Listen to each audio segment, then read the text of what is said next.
Listen, now that you can hear me, it's so much better because I'm not that great at sign language. Well, there are a few signs.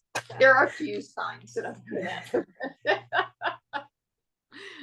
Jackie, welcome back to the Organized 365 podcast. In this podcast, we are going to talk all about the company that you and Brian started, Everything But the House. Thanks, Lisa. It's so nice to be here. I love it.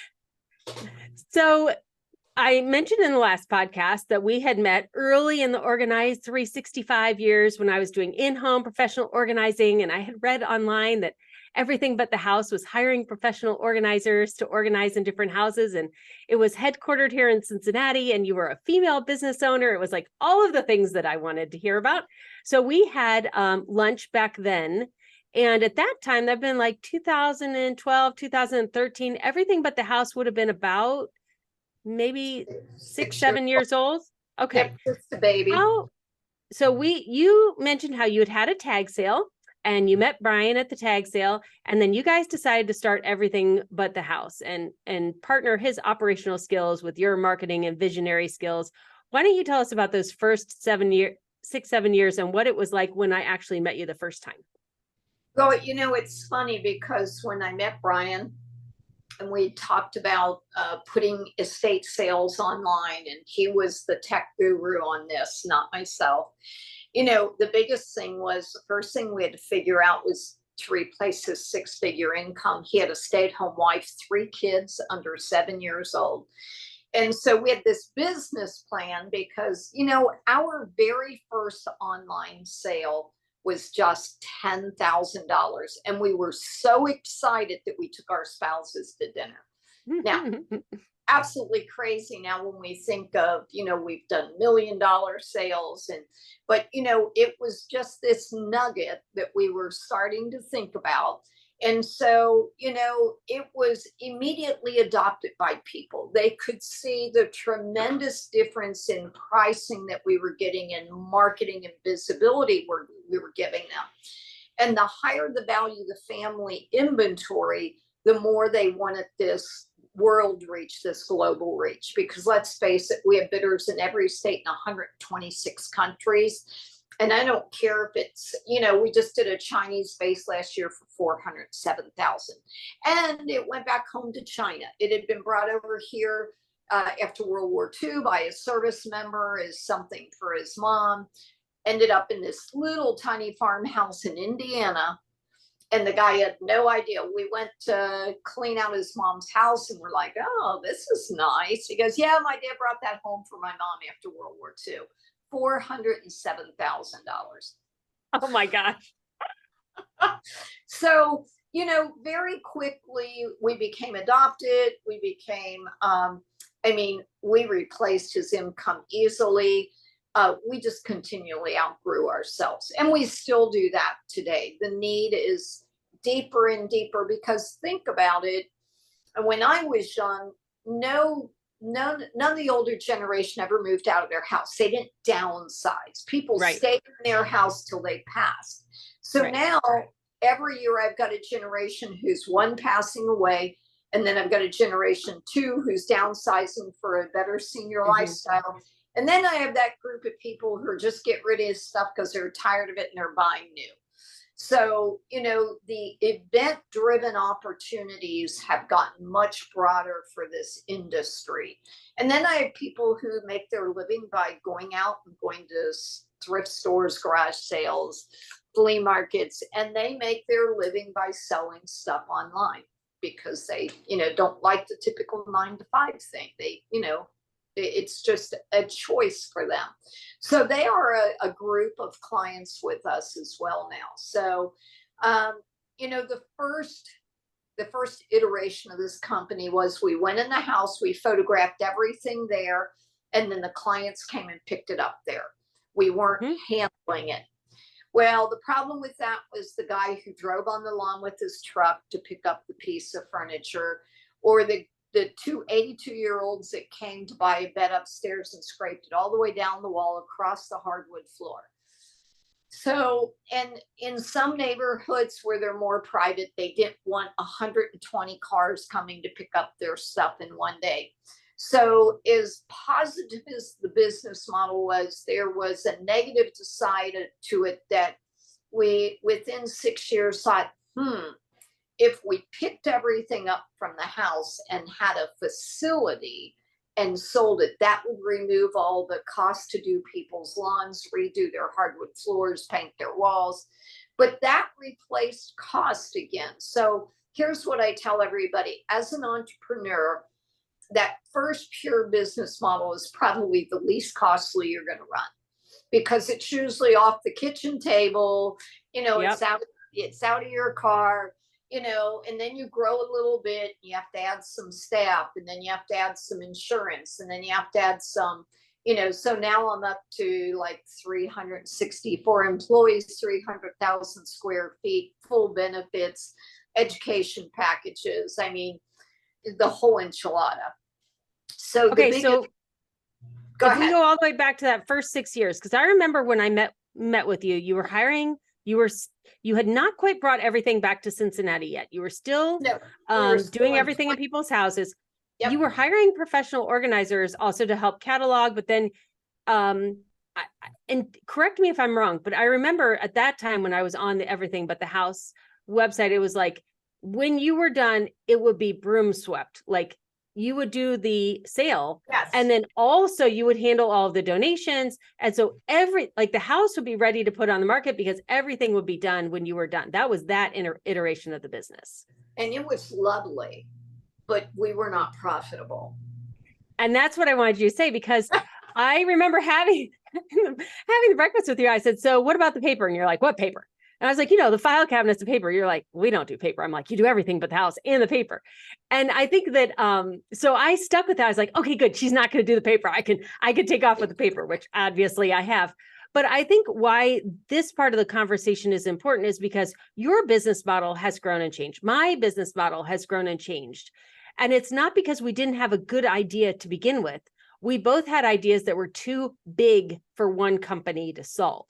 And Yes. so to do everything that you were doing was not profitable, because not everything in that, the money that came out of the estate couldn't cover all of that labor to be done in all of those different cities. Well, and that's it, because every house you go in, whether it's $1 million home or $100,000 home, has saleable, donatable, and disposable. And we were trying to be that one-stop shop. And the reason was, it was a good intent decision, because it takes all this work off of people when they can be focusing on caregiving or grieving. But the truth is, we were only charging for the selling part, commission on the items we sold. So then we had all this labor for donatables, disposables, because they always paid for the junk king pickup or whatever that we did. But we still had all this labor, project management to support it, that we weren't able to cover, because the value of the inventory I'm selling doesn't bring enough in commission for me to cover it. So then we had to go back to, and we still get it once in a while. A client will say, yeah, but you're everything but the house. Why won't you take that wheelbarrow with no wheels? Somebody will use it, right? I'm like, no, that's really disposable. So, it's kind of difficult. It's an education play, just like you are. When you explain to people the importance of doing the paperwork the way you do it, professionally and thoughtfully and organized, versus somebody taking it home and it's sitting on their kitchen table and somebody spilling coffee on it, and now it's one big pile of smudge, it makes sense. But when you transition a business model from everything to, I do the part that I can cover cost on, we had about a year and a half of real negative pushback. Because what would happen is, I'd go sit with a family and I'd explain what, and they were saying, well, that's not what my friends had. You did it. And I'll say, and then I tried, the next step was, okay, I will do the donatable and the clean out. Here are the number of hours to pack it for donation. And then when I would add that up, they'd say, oh my gosh, then I'm going to owe you money. And I'm like, exactly. So, we have evolved over the years to a organization that pays for itself. It's sustainable. But along the way, again, it comes back to all those labor hours of support it takes to do a process for people. I mean, I tell people, I can spend 3 days just digging out an attic that's stacked floor to ceiling. Yeah. You don't understand the hours that are spent at this task. And then, once in a while you have a sibling who comes and spends a day and then they get it, the light bulb goes on. Mom and dad typically never get it because they have curated this house full of stuff over 50, 60 years. So they don't understand. I now have 2 weeks to get this empty for you so you can get it on the market. They don't understand that. And I don't expect them to. So we evolved to what we do today, which and I think, oh, go ahead. Go ahead. No, go on, Lisa. So I think that, as you were starting in 2006 to 2011, you primarily also were dealing with the silent generation, and they were selling their homes that they had been in 50, 60 years. Now we have baby boomers that are both passing, but also downsizing for lifestyle choices going forward. And what I find to be great about the baby boomer generation is they're very proactive. They like things done their way. They really like to be in charge. So if that is you, then be in charge. Take charge of your stuff. And so when you're hearing this, because you're not going to settle in your own estate, just letting you can't. There is a limit to what you can do. And that's it. You cannot come back from the dead and do your own work.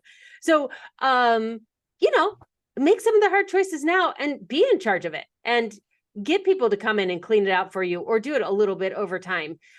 So that it is not left to the children to do it, because at the end, somebody does need to do it, and there is labor involved. You can either pay for the labor, you can use your children's labor, you can use your own labor. Ask for it for the holidays. Hi, I would like you to come spend a day with me and help me clean out the attic. It's a gift for everybody. It's not a bad gift. And I love the self-serve thing. I love people being involved, but this gentleman down in Indiana would have probably sent that vase to Goodwill. He thought it was ugly. That's true. That's true. I always tell people there is a cost of somebody who knows what they're doing. And it's, it's the truth is he would have probably lost a $400,000 vase, because he looked at me like he's like, that's junk, right? And I said, yeah, this isn't, the things he were focusing on were the exact opposite of what needed to be focused on. So there's a cost of expertise, and there should be, because somebody has spent hours and hours learning that and perfecting that to keep you from making costly mistakes. So, but in the end, there's a lot of selfless platforms. Families can do it. Sometimes people say, no, Jackie, we don't want your job. We want you to do your job. I remember when my grandmother was downsizing, she said to me, she said, this bowl that looks like nothing is worth thousands, and this bowl that looks like it's worth thousands is $10. And she told us what everything in the house was actually worth, so that when she passed, she was German. She was like, get the money. If you don't want it, get my money back for you. She was telling you. But then I have another friend in between when we met last time and this time, that 10 years, who used the everything but the house services. They were moving from a fully furnished house into I think they moved into a very nice studio type apartment, so they could do a lot more traveling. They were in their 50s, early 60s. And you came in and did exactly that. You looked in, you're like, okay, here's what it all is. You put it all up in auction. They sold what they could sell. They got rid of the rest, and then they downsized and bought what they wanted for their new place. So I think that that's a great example of what everything but the house has evolved to. You don't have to be settling an estate to call everything but the house. You can do this proactively, hey, to have them come and walk through and get an estimate and say, hey, we think these couple of things would really generate quite a bit of income for the rest of your living years.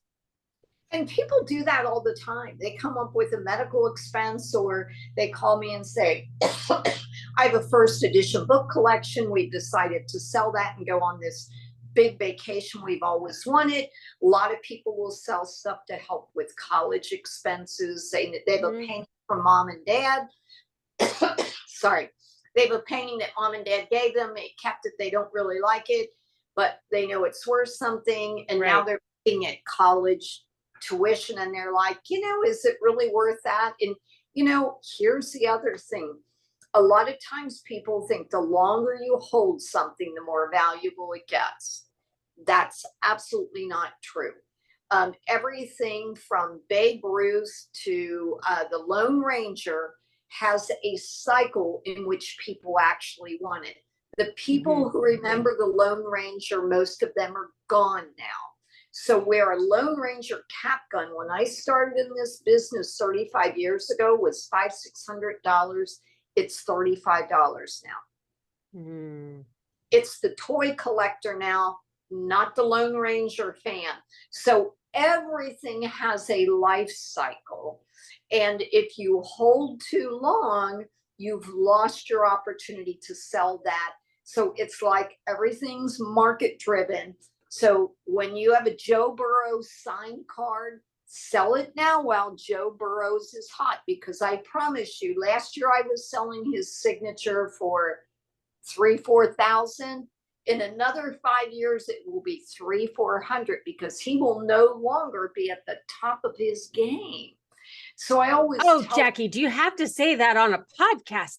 The bagel season is just starting, and I actually have a T-shirt I wear now.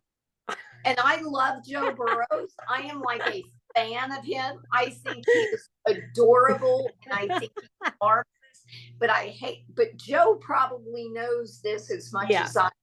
Yeah, he's going to sign a really nice contract soon, not 10 years from now. He has a shelf like everybody else who's played. And so I always tell people, everything's market driven. It used to be everybody wanted big brown furniture with marble tops. When I started in this industry, a marble top Eastlake dresser, $2-3 grand, $200-300 now. IKEA used furniture, $500-600. It's all changed, guys. Wow. And wow. Wow. IKEA. I'm like, there are some IKEA pieces that I really love. I remember when our children were born, first grandchildren, both sides of the family, just like I was the first grandchild, both sides of the family. We're spoiled rotten people. Toys, ridiculous layettes of my children had layettes of clothing. Who even has that anymore? But mine did. They had layettes of clothing. They had everything that they needed. And we had like Zippo money. we very quickly had Zippo money. And we were like, we have like all this really nice like stuff for our kids under the age of 5. And now they needed to go to Springer School and Center and all these extra doctors. And like, we were drowning in medical debt. And I felt guilty selling their stuff that they had gotten from 1 to 5. And then one of my friends said to me, or it might have been my mom, it probably was my mom. And she said, well, that's an investment. Like we bought that for them and then you resell it and then you take the money and you put it into their education and you do it like these things are meant to keep going forward. Like if you hold on to this expensive baby toy that somebody would pay, whatever, you have one of those like $700 strollers or something, and you can get, $400 for it on resale because it's only like a couple of years old. Take that $400 and pay for a month of preschool versus holding on to this $700 stroller until you're 95 and it just gets thrown out in the heap. And that thought process, when my kids were young and all of a sudden we were in so much medical debt, I thought, okay, money is supposed to be fluid. Things are supposed to be fluid, like they serve you for a season and then they go on to the next thing. And yes, there are some things I've held on to for my whole life, or like I have my great grandmother's, it's like a desk that has bubble glass in it. I love it. It's 120 years old. I don't even know what it's worth. It doesn't matter because it has all of my grandma's memories in it. But a lot of things I'm like, okay, it served its useful value to me. Can I sell it? Can I donate it? Can somebody else get value out of it? Maybe not financial. And if you're always looking through that, I remembered as I was touring your place and you took me to the jewelry, I was like, oh, I didn't even think about jewelry. Can we talk about jewelry? Yeah. Well, and of course, there are always things that will hold value. And I think the 3 big categories are art and jewelry. And now the big category is luxury goods. You can sell a luxury goods, purse, shoes, and get as much as you paid for it right now. Wow. So, I mean, it's everything from Louis Vuitton to Chanel to Hermes is just. So yeah, those things always have an intrinsic value. In art, is it a first tier artist? Is it a regional artist that has become popular? A lot of artists now become popular prior to when they die. It used to be the only time an artist got popular was when they died. Then everybody knew there'd be no more paintings. So we got to buy them now. So it had a finite number.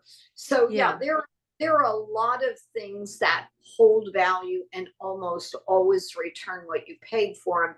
I tell people the big things that don't influence value are, first of all, if it's sold, doesn't mean it's value. What you paid for it has no influence on what you're going to sell it for. And how much you like it has no influence on what you're going to sell it for. I always tell people, here's what influences what you're going to sell things for. Is it a narrow market item or is it a broad market item? Which means, will a lot of people want this? Or will, if a few people want it, you're not going to get much back, not much activity. If almost everybody wants to own a Joe Burrows card that is signed right now, as they do, it's going to be crazy when they go up on my site. So that's what I always tell everybody. Market drives whatever we're selling. It's not that I didn't do a good job when that dresser only brings $200. That's what the market's paying, folks. So when I go out on an appointment, Lisa, I will tell somebody, if they're stroking that table and telling me, oh, this was Aunt Tilly's table, and if I don't get $800, I'll say, you know what, the market's 100, keep it. And their face just drops. Well, and that's what we found. I mean, I would love for you to tell us what furniture does keep value, because my father had a freshly furnished, high-end decorator house, and none of it was going to sell. And my sister loved the dining room table, but it was too big for her room. And I was like, Dad paid a ridiculous amount for this table. We're going to get hundreds for it. You should pay to have that glass resized for your place and take it. And she did. And so and then we had our whole family were like, go through the whole house. What furniture do you have? Everybody in our family has furniture for my dad, because even if we could have gotten a couple $100 and it would have added up to like whatever, $3,000, it wasn't going to make a difference in the solvency or insolvency of the estate. And yet all of our family members have furniture from Dad's house that they love that's worth way more than, a couple $1,000. Well, I always tell everybody, and it's funny because families tend to focus on the furniture as being the big ticket items when I come in. And so then I have to tell them the story. And I'll say, well, currently I am downsizing the largest generation in history. And they're all going from 4 bedrooms to 1 or 2. So the furniture softest market is bedroom sets, because everybody's getting rid of multiples. Couches. I can tell you, I've been in houses with 7 couches in. They have a couch in every bedroom and every family room, maybe one in the garage if they get tired. Couches, and then you named it, dining room sets. Yeah. This generation is not embracing the formal dining room set. And I'll have people, oh my gosh, we paid $18,000 for this. And I said, when? They'll say 20 years ago. And I'll say, okay, I used to be an insurance appraiser when I was young. And I was working through college. For every year you own furniture, you take off 10%, which means in 10 years it has no value. So I always tell people, you're focusing on furniture. That's not what's going to bring money. Here's what's going to bring money. First edition books, the clothes in the closet, the canoe in the garage, the sports memorabilia. And if you have an unopened box of Pokemon cards from 92, $20,000, girl. Okay. So there are people listening going, well, I'm not downsizing, but I have something that you just mentioned. So what I loved when I came over to Everything But the House, I saw the whole facility.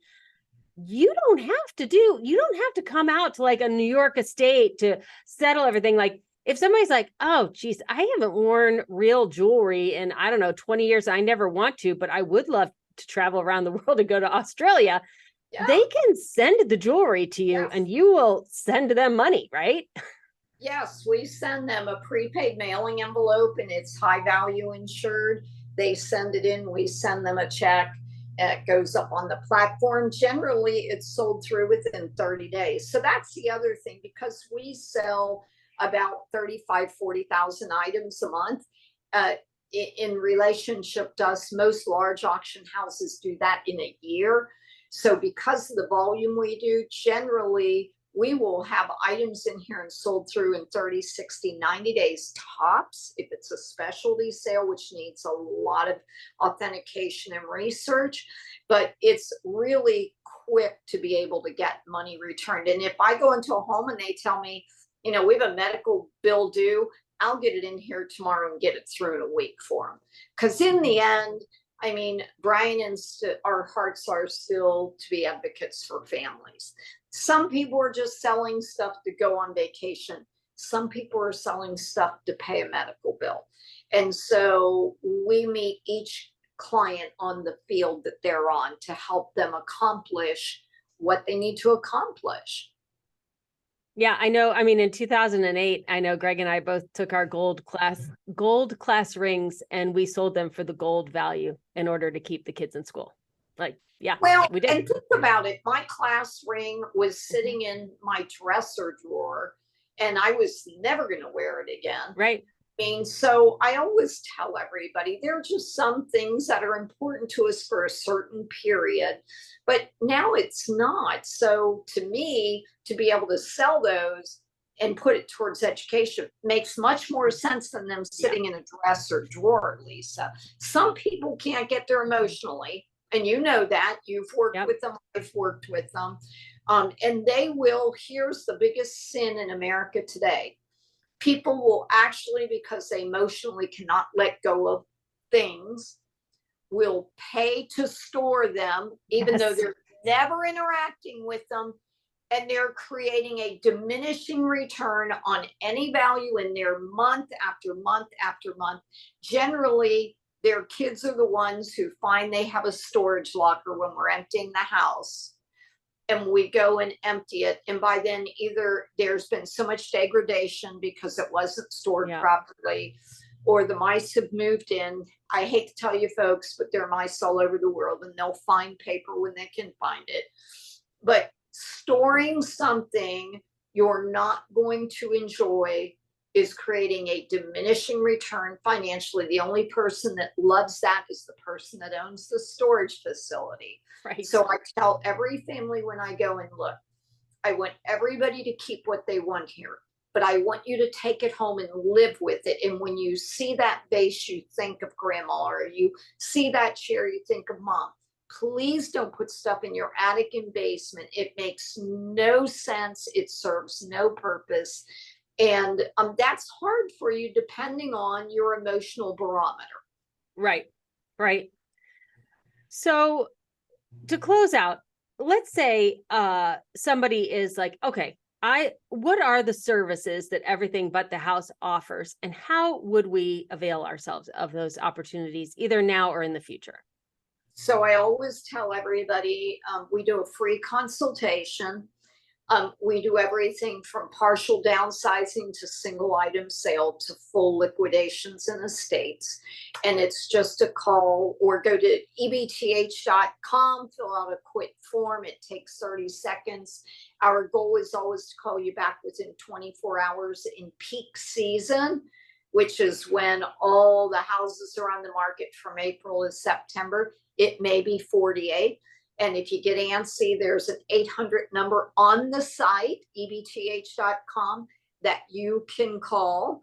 And I also throw my number out there, which is 513-293-6937.